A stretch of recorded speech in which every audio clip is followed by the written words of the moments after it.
I know we're all looking forward to tonight's feature presentation. Most of us know Don Wilkinson's work as a cultural commentator, art critic, and artist profile from reading his work in the Fairhaven Navigator, the Standard Times, Artscope magazine, Art New England magazine, the Providence Journal, and the Fall River Herald. Some of us also know his work as an independent curator or co-curator in locations such as the New Bedford Art Museum and the Narrow Center for the Arts. What you may not know is that he has a history as an exhibiting painter, printmaker, and even worked as a sign maker, a garment screen printer, and far too many other jobs than we can include here tonight. Don holds a BFA in printmaking from the Swain School of Design and an MFA in visual design from the University of Massachusetts, Dartmouth. He's the father of 2 grown children and lives in New Bedford with his wife, Elizabeth. It's my pleasure to introduce Don Wilkinson. Okay, here we go. Now we're good? Yep, perfect. Yes. All right, just to start out, when I was invited to do this, I asked, what would you like me to talk about? And I was kind of given a green light to talk about anything. So I thought that what you would most be interested in is my approach as a critic, how I ended up getting into this gig, which pays virtually nothing. And I think that the way to get there is to tell you what I went through and what led me to writing. So I started writing a speech today. I maybe have a page. And then I thought it was best just go with points to refer to. And so this may not be in a completely linear order, and you might see me bounce back and forth between subjects because that's the way life works. It doesn't go in a straight line. So I'm just going to start with that. So that picture of me is I'm standing in the Heritage Museum in Sandwich, and my wife took the photograph, and she described it to me later as liking it because I looked particularly art critical or something, and I kind of agree with her. But what's more important to me is the painting behind me, who frankly I don't remember who did it, but I was quite fond of the painting, and it's a nautical painting, and I want you to keep that in mind because I'm going to go back to nautical painting at the end of this conversation. Anyway, as David Byrne said, how did I get here? So, and perhaps more importantly, why do I stay here? So I'm going to say that the answer is multifaceted, and it certainly starts with my time at the Swain School of Design. I entered Swain in the late 70s, and I graduated in 82. And in the late 70s, studying there was truly thrilling. Steve Remick was a few years behind me. I think he probably came in right after I exited, and I think he would agree. But being there at that time, the ride to adulthood was fraught with anxiety, distractions, temptations. Some realized, many not. Some fierce rivalries, some competition, but also tremendous support. There was birthed friendships that are still some of the most important in my life. And art. Art shapes my life in every way, and many of the lives of my friends. With no more than 100 students at Swain in any given year, encompassing all 4 classes, and no dorms, no cafeteria other than 2 old hippies selling tomato soup, grilled cheese, and bran muffins. We all lived in shared housing. Classmates became roommates, and that bonded us in ways that is unlike most other institutions. We shared gas bills, grocery bills, and fought and loved each other, and we still do. We still refer to ourselves as the tribe.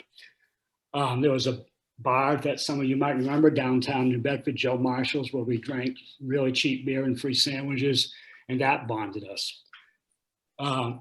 We were not in any way, shape, or form coddled college kids. We had to grow up. We were ready to take the ride. We were ready to embrace art, not as a pastime or even as an occupation, but as life. Even if it meant waiting tables, driving a cab, working as a security guard, or running on knees and backs getting into carpentry and spending too much time down there. And the faculty. They were, for the most part, only a decade or so older than us. Some maybe 20 years older than us, but no crotchety old men or women. The students and the faculty mingled on a daily basis, not just in the classroom, but at Friday night parties, Sunday events on the campus, such as it were. The faculty were magnificent. Jim Bobrick and Leo Kelly, two poets, taught us how to see poetry in everything and to embrace the classics of Western literature. And they unwittingly planted the urge to write deep in my heart. Sculptor Russell Daly, who passed several years ago, showed us that the understanding of sculpture, the understanding of structure is the heart of sculpture. His counterpoint, Robin Taffler, who was just a few years older than us, showed us that sculpture could also be fun and colorful and bright and entertaining. There were so many important instructors there to me that I can't name them all, but obviously I'm going to mention three that were particularly important. The British printmaker John Osborne, who now lives in California, had a tremendous impact on me. And he studied with David Hockney. Of course, my good friend, the late Mark St. Pierre, one very close friend. He was an usher at my wedding. We've known each other intimately for a very long time. And he studied with the lithographer William Stanley Hayter in Paris. And of course, everyone knows David Leffler Smith, who I consider the godfather of Swain, a former student of Hans Hofmann, with his famous mantra of push and pull. And push and pull has become a way for me to think about things far beyond art. And perhaps David's most famous line, Steve will back me up on this, know when to shut up. He was, of course, talking about drawing and painting and not to take something too far, know when to back off. And I have taken that on as a philosophy for life. Know when to shut up in every situation, socially, what you say as a critic, what you don't say as a critic, how I get along with everyone in my life. And that has formed me as well. Smith was not without his faults, but he was greatly loved and admired, and his critics of student work, even at the freshman level, were blunt, straightforward, demanding, brutal. He was famous for pulling a drawing off the wall and hanging it upside down because it looked better that way, or plucking a stick of chalk out of someone's hand and casually redrawing the entire thing over. He would tear up a drawing and rearrange the pieces with masking tape over. I realized,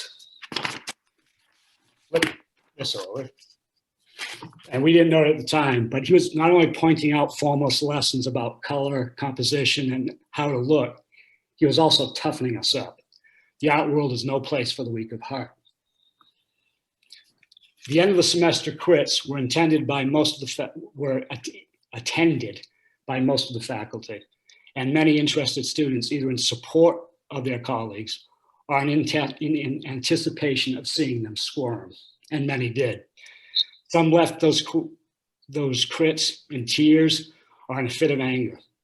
But eventually everyone gathered, not so much to commiserate, but rather in unity. Someone would say something like, yeah, you did good, even though you know he was right about your painting of fingers. They do look like breakfast sausage. So David was getting us ready for what we would hear later.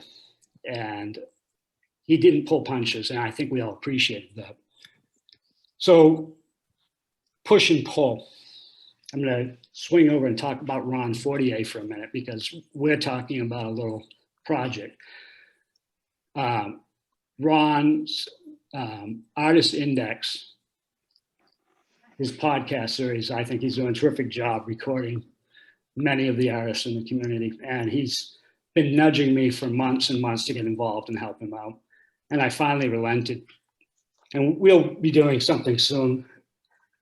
But I agreed to do it with the idea that I would focus on the alumni and former faculty and survivors of people who went to swim. So that will be my focus. And I think we'll loop this all together and make it one larger look at the South Coast art community. Let me take a sip of water.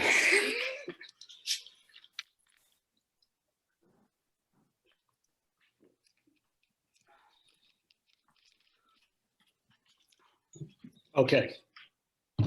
So roughly 6 years after I left Swain and spent some time living in New York City and San Francisco and Houston and bouncing around in my Kerouac state of mind, I decided to go to grad school.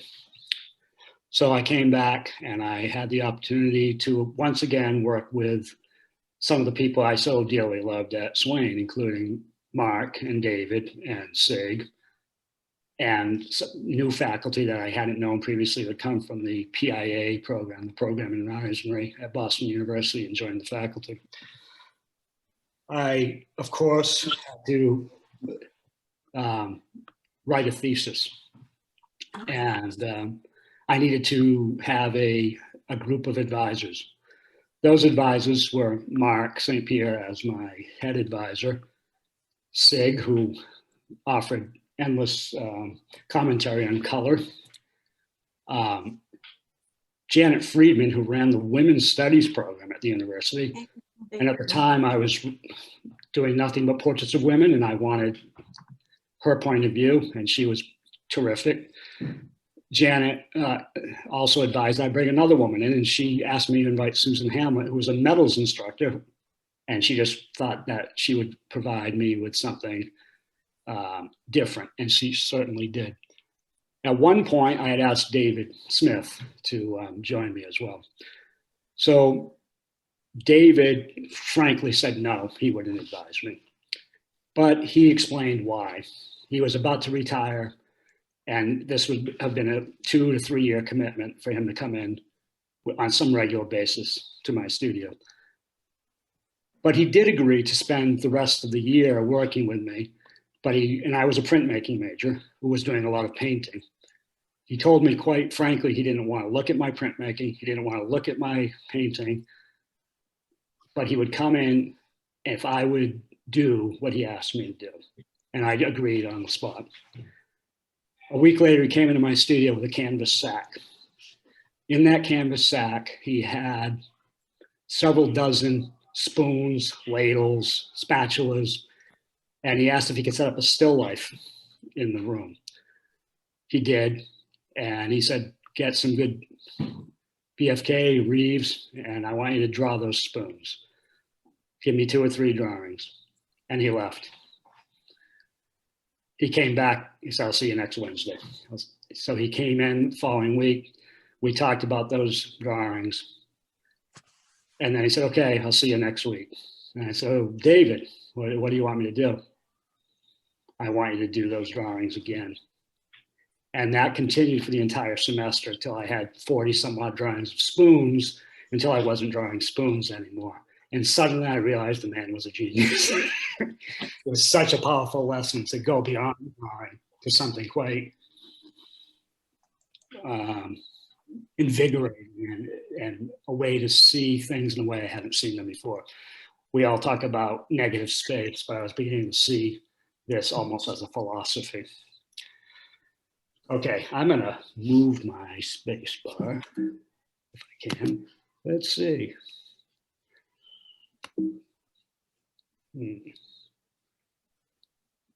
I may have to get my son involved for a minute. Hey, Nigel! Good thing he's there. The space bar is not doing anything. Oh, you are screen sharing. Okay, Nigel. My able assistant is joining me. All right, I'm trying to figure out how to advance this now. All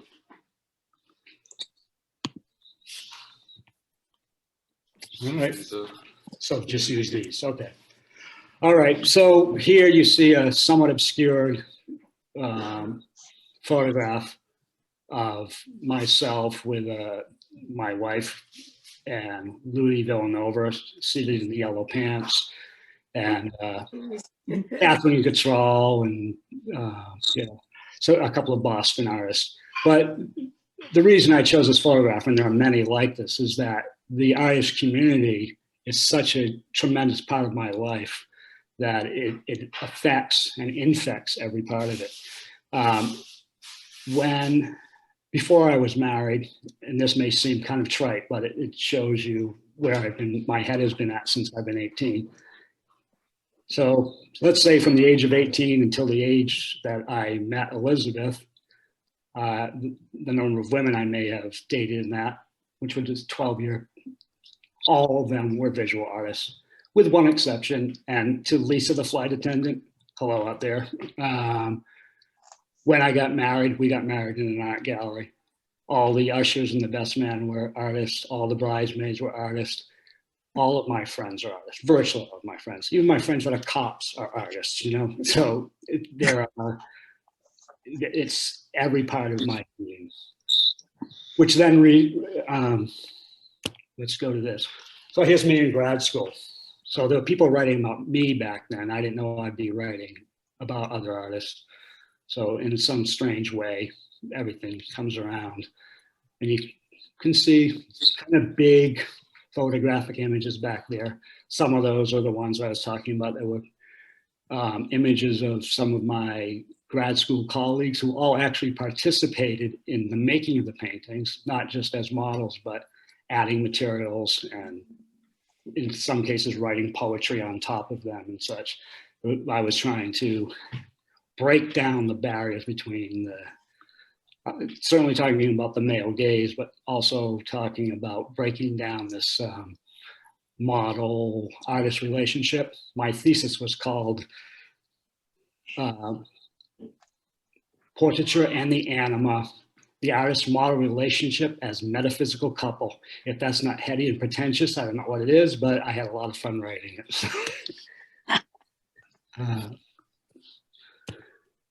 Okay, so we'll go through some early work. So this is the only image I chose to show from my days at Swain. So this was probably 1981 or so. Steve, you must know that's Diane Canoia there, right? At the easel. So this was a monoprint. Studio D, right? That is absolutely Studio D. You recognize the easel. In these particular cases, I'm sure many of you have done monoprints. This was just rubbing black oil paint over a sheet of plexiglass, rubbing away what I didn't like, and then throwing it in the backseat of my car and driving to the printmaking studio 7 blocks away to print it. This was a grad school era drawing, just plain charcoal. This kind of spins out of all those drawings of spoons that I was doing with David. And there are some of the spoon drawings. So I imagine I've done 40 versions.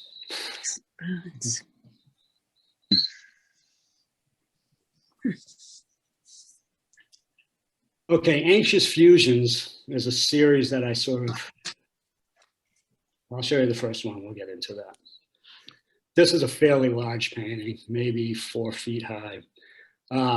I've had that couple, the Picasso couple postcard hanging on my refrigerator for years, and always thought I would somehow incorporate it into a painting. But, you know, I always was and still am a comic book geek. And I decided to kind of drop them into this old DC Comics romance cover. All the dialogue is verbatim. It's what actually said on there. And I like just mixing up the style of Cubism or Picasso with the sort of low culture comic books, which I'll talk about a bit more.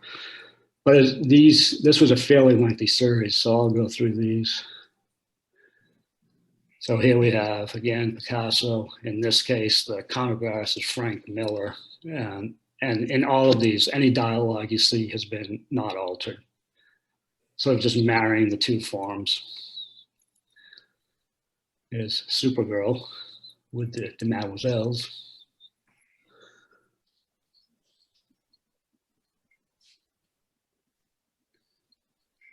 And of course, can't go wrong with Hawkman.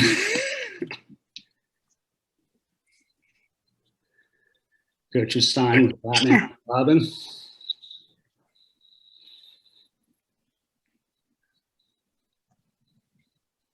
Sergeant Rock.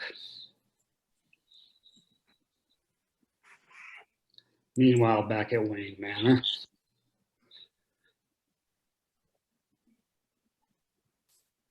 This is, again, a fairly large piece. This is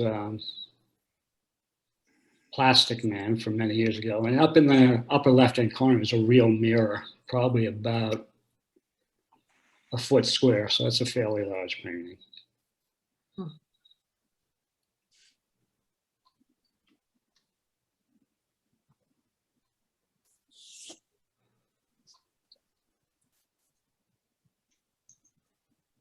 Then I kept doing this. There were many more Picasso ones, but then I started pulling in other classic paintings.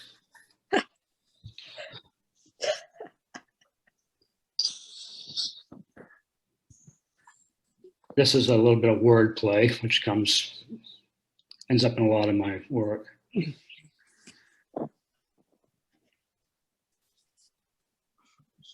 next one's, I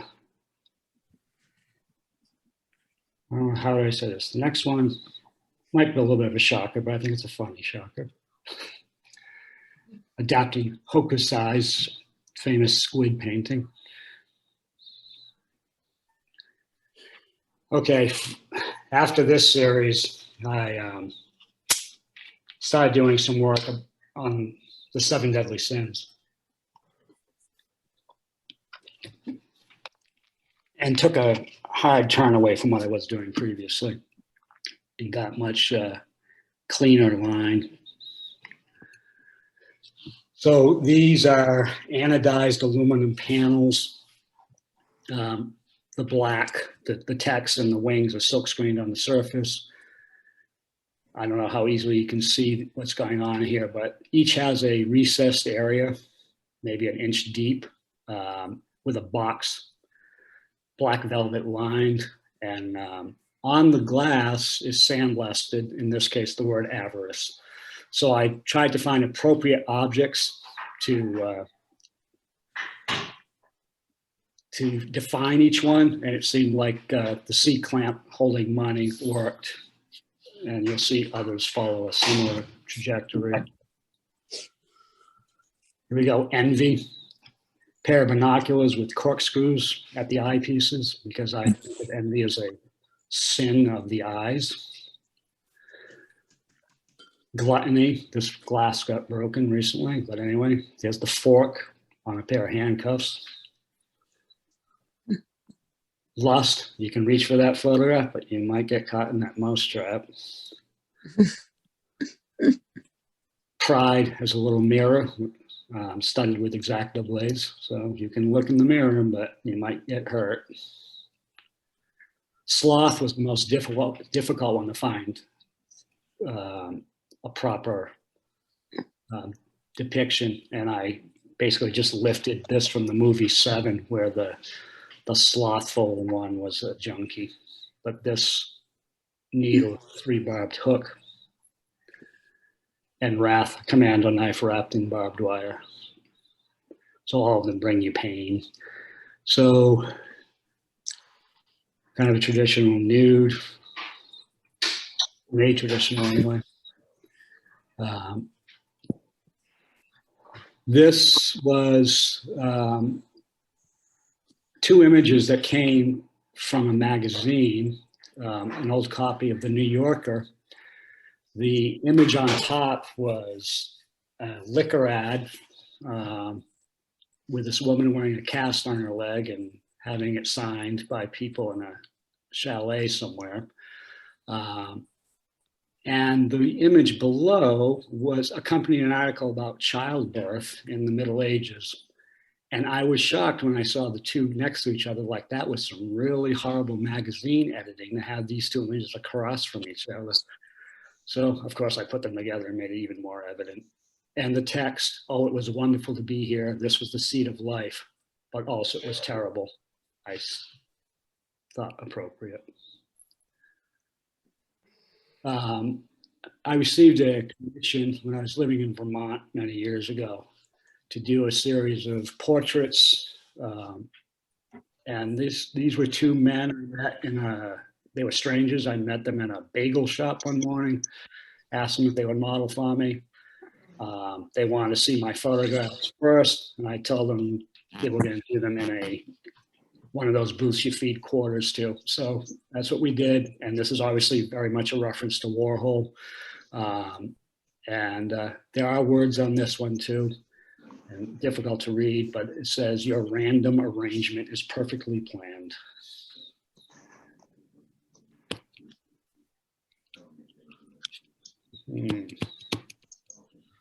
Having trouble with this button again.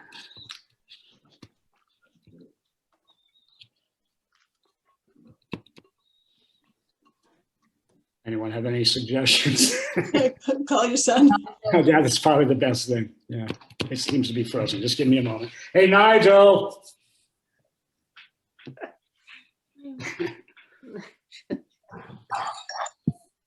Can the rest of us hire Nigel? Yeah, I think so. He's probably available. I'm having trouble with this forward button again. It's just like. So click on the image. All right. So I have to. Okay, he's guessing, but he clicked on the image and that worked. Yeah. Okay. Use the back and forth arrows, and then if it stops working, click on it. Okay. All right. So this piece was my response to 9/11. I was actually aboard a train on my way to New York City that morning and was turned around in White River Junction, Vermont, and managed to get back up north.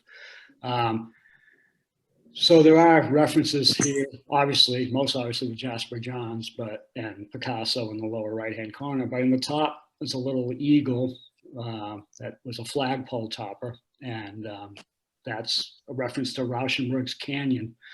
And the time on the watch is the time the planes hit the first tower. It's my commentary on religion, something about symbolism and what it can mean. This says, if you can't read it very well,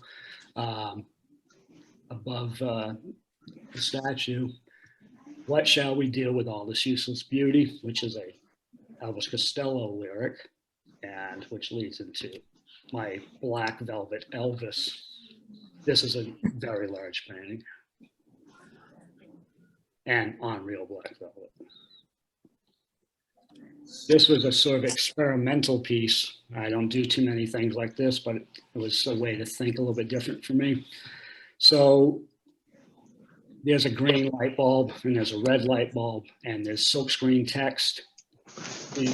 The word green is actually printed in red. The word red is actually printed in green. So it had to do with truth. What is truth? Is it the light? Is it the word? Is it the pigment? And they're all lying. I was invited to be in a show in downtown New Bedford where I was supplied, all the artists involved were supplied with these little brass doors that came from an old hotel mailbox, I believe.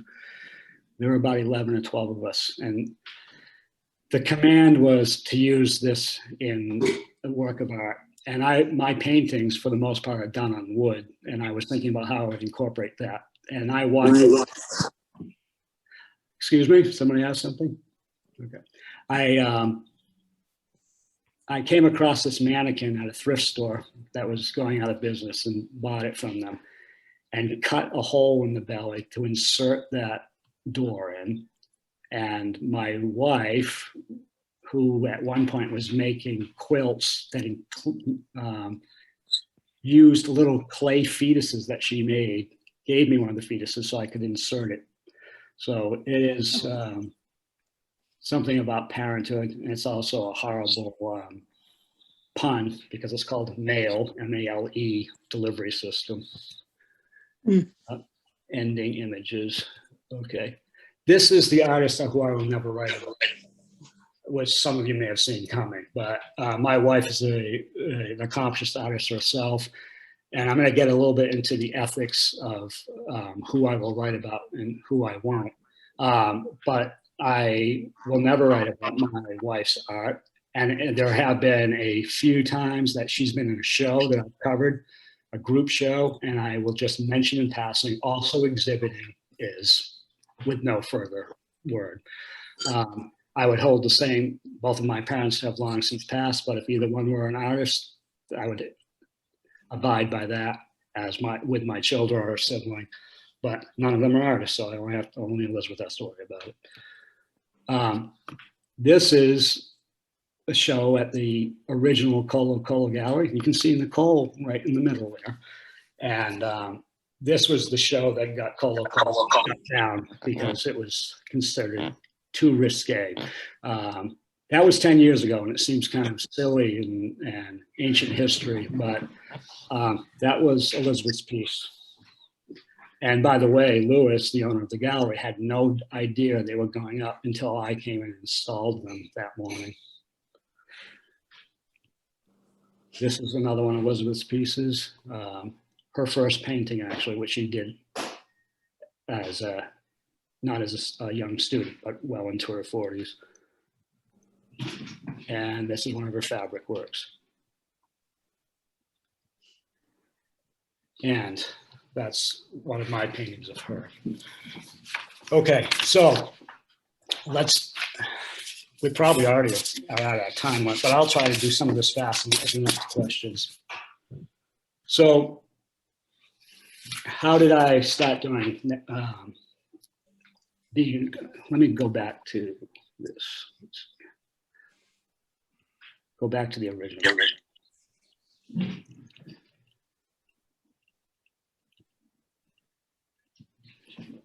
So the Fairhaven Navigator, a now defunct monthly newspaper, was run by my brother-in-law, and I had been laid off from an assigned job, and he was kind of doing me a favor and called and said, hey, it's not a lot of money, but I can pitch you a little bit of money to write an art column.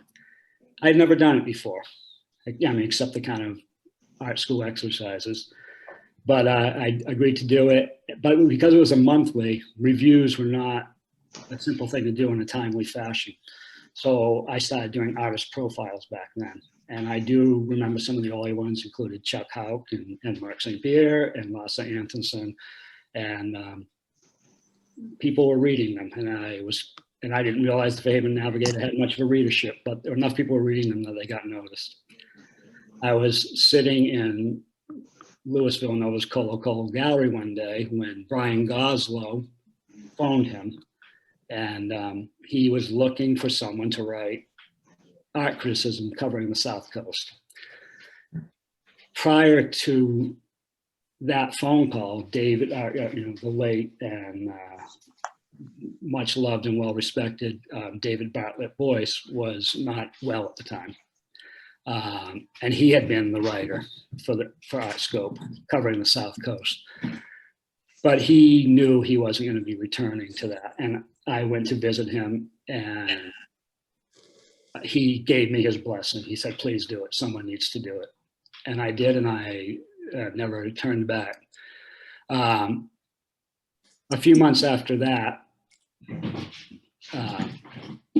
Elizabeth suggested that I reach out to Joanna Weeks who was at that time was, as many of you probably remember, the arts and entertainment editor, and offered to provide some cultural criticism. And I said I could send her a sample, and she said, I've been reading your stuff in the Navigator for a long time. I know So she gave me an assignment. My first review, my first real review, because the Navigator was profiles, was Neil Alexander at the Marion Arts Center. And then she gave me another assignment. I don't recall what number 2 was. But by number 3, she said, I'm not giving you assignments anymore. You know what you're doing, go for it. So and that's kind of been the case all along. I'm on my 3rd editor now. Jerry Boggs followed Joanna, and now another terrific editor, Linda Murphy, is actually working out of the Fall Herald, because all these newspapers are married to each other now. I just every week send something in. She never gives me an assignment. She occasionally asks me if I would like to do something, and usually I will do it, but there is no hard line. I write about what I want. This gets back to this painting though. So Linda sent me an email about 3 weeks ago. Some artist who I didn't know was looking for some coverage, as all artists are in this era of pandemic. And I looked at his images and I thought they were fine. They were very beautifully, tightly rendered. The first one was a very beautifully, tightly rendered drawing of a boat. The second one was also a beautifully rendered, tightly drawn drawing of a boat, and the third and the fourth. And I realized I had nothing to say other than what I've just said. I said that I would talk about this painting. I have nothing against painting the boats. I have nothing against nautical themes. If we live in New Bedford, it's part of our lives. But this painting made me think about boats in a different way, as opposed to what this other gentleman was doing, which is not a knock against his skills, not a knock against anything, except that I'd seen it so many times before. So when I am thinking about what I want to write about, what I want is something that is going to excite me, something that's going to inspire me, amuse me, move me to tears, move me to laughter, make me think about God or politics or the environment, or I'm going to embarrass Steve again and, make me think about the world with those incredible nurse paintings he did. But what I don't want art to do is bore me. And that's what I step away from. Now, in terms of who I write about, and I made the exception of my wife a moment ago, New Bedford is of the South Coast, I should say. And my footprint, so to speak, runs from Sandwich to Newport, and often up to Brockton. I don't generally go into Providence or Boston. I stay in this area. So there's a lot of people out there that I look at. But this is a community that all the artists are connected by less than 6 degrees of separation. I know most of you either by name, reputation, or face, and if I don't, a phone call or a tap on the shoulder will let me know who that other artist is. And I think that's a pretty unique situation. It also means that I can't make an exception. I can't do what people in other communities might do. I can't decide not to write about someone because they're a friend or a colleague, or because then I would have nothing to write about, no one to write about. So I am looking at you all the time. And if I somehow am not aware of something, usually people make me aware, and I keep returning. I guess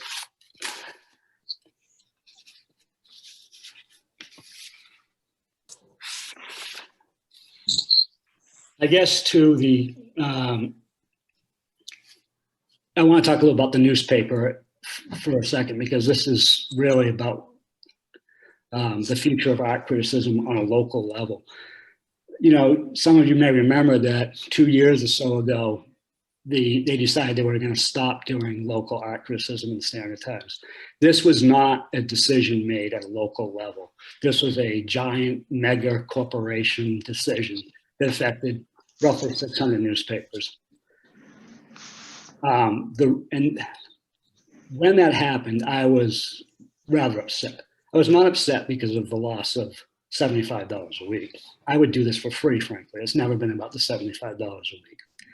It's been about providing a service to the community, to remind the larger community that artists are here and should be paid attention to and appreciated. The week after my column ceased, and it came back rather quickly, but for the few weeks that it was out, the first week, it was replaced by a recipe for waffles. What bothered me was not a waffle recipe. What bothered me was the author of it was based in Texas. So what they were doing was looking for something that was universal, that could be shared across the country and only pay one writer. So as wonderful as any South Coast artist may be, that any of you may be, or anyone else you may be, it doesn't matter in Kansas City like waffles do, or I think you get my point. So what we need to do as a community is make sure that reviews of all kinds, the visual arts, theater, music, restaurants, stays in local hands, because we will see local reviews and local news disappear otherwise. So at that, I'm open to questions. Wonderful. Thank you, Don. Really appreciate it. Thank you. Thank you. Thanks, Don. So I have a question for you. Yes. Now that you are known as a critic, how is it as far as you're working in your own studio? Do you have to give it up, or you just don't show your work, or how does it work? My studio is the computer table, and it's been, you know, I still show and I still occasionally do something, but I haven't painted in several years. This is my creative outlet at this point. And, you know, certainly pulling up all those images has kind of got the juices flowing again, like thinking, well, maybe I should set up that basement studio like I've been saying since we bought the house 3 years ago. So that will probably happen again. But right now, between this, you know, some of the jobs that were not mentioned there is I also teach silkscreen printing to incarcerated youth in the DYS facility, and that takes up a little bit of time as well. So yeah, I'll get back to the visual arts, but it's, you know, I'm 62. I'm going to probably not going to retire anytime soon, but